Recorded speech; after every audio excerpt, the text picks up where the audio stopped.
Hello and welcome. I am Parinita Rohra. You are watching this special broadcast on Studio Talk. Over the next few minutes, I will take you through the big stories from the world of news, business, sports and entertainment. It is a story that has brought the country together like few others before. The gang rape of a 23-year-old woman in the heart of the capital has outraged the nation. Today, the last of the 6 alleged rapists was arrested by Delhi police after the manhunt launched hours after the crime. This, even as the demand for justice for the victim grows louder.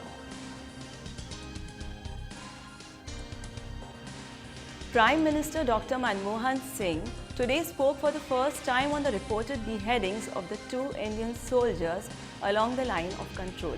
He said that it could not be business as usual with Pakistan after the intolerable act its army had committed. The Prime Minister's comment comes a day after the army chief spoke on the incident.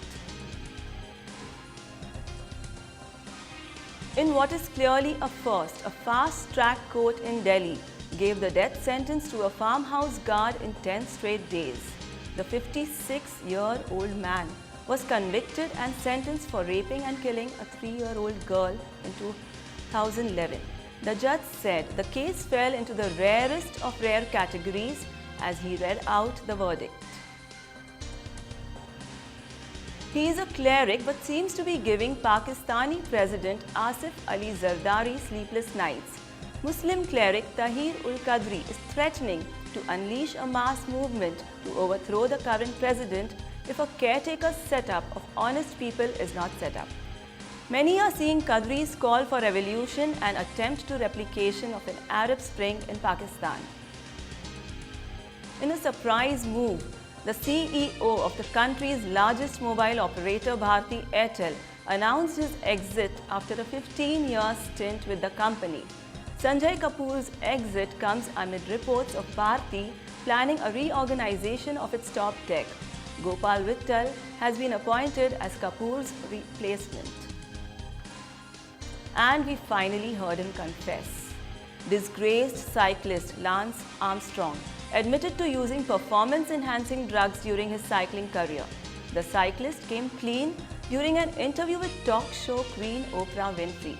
The admission of guilt comes after months of Armstrong denying the charges and instead claiming there was a witch hunt against him. I am about 15 to 20 kilometers away from the line of control.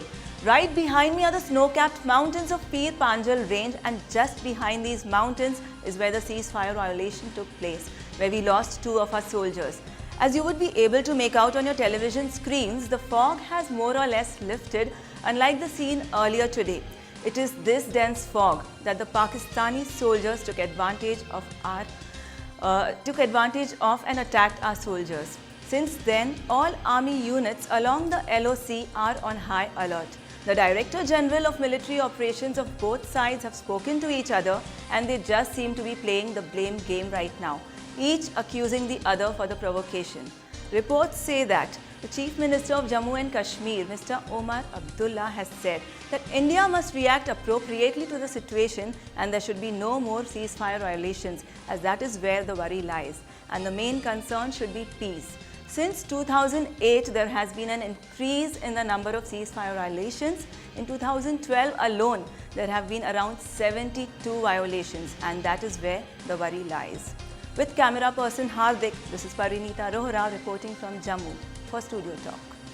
Expectations of a people-friendly budget and a cut in interest rates by the RBI are being seen as among the key reasons taking the Sensex to the psychologically important 20,000 mark today after 2 years. The day's rally came on the back of a strong quarterly result by software major TCS and relatively steady Asian markets.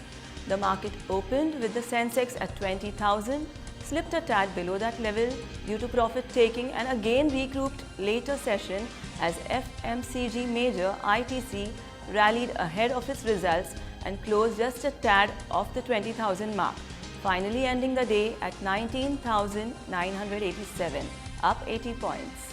The day's rally added about Rs 26,000 crore to investors' wealth, with the BSE's market capitalization now at Rs 71 lakh crore, The last time the benchmark had seen this level was on January 7, 2011, about 2 months after it had reached its all-time peak of 21,709.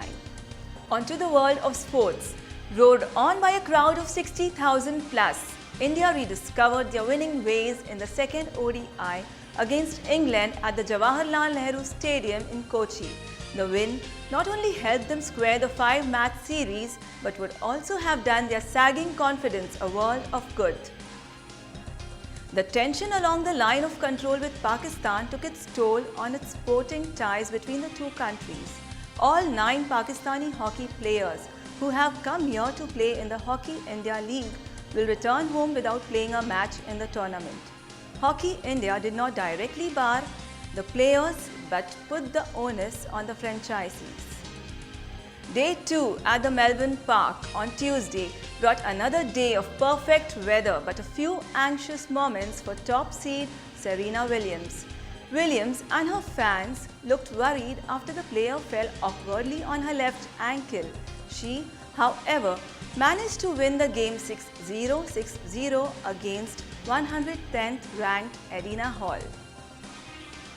World champion Vishwanathan Anand scored an emphatic victory over the world number 2 from Armenia to end a rough 7-month patch.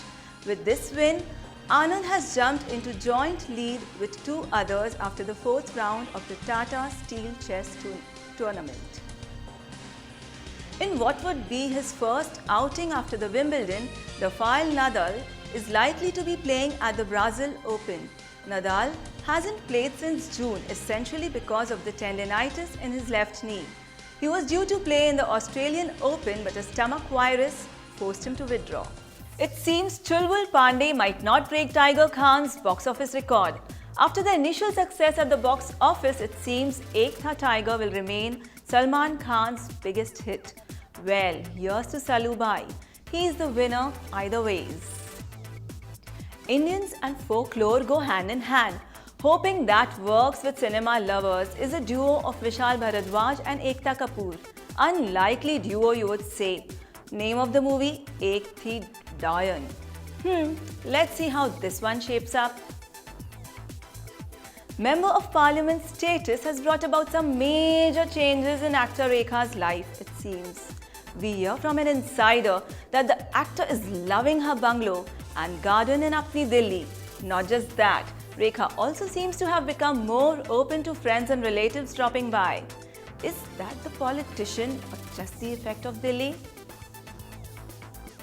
One name with 3 different destinies. Nah, not of the same man. Obviously 3 different people with the same name. I'd say that makes for confusing cinema. But I guess director Bijoy Nambiar knows what he is doing. Let's hope he does. David releases February 1st. She says the one actor that makes her heart go flutter is George Clooney. Haven't we heard that before? And from so many of them. So, Sarah Jane Dias just joined the ranks of all those other women. Age no bar from Tinseltown who are dying to work with the actor. Keep dreaming, ladies. That's all that we have time for. This is Parinita Rohra signing off. Thanks for watching.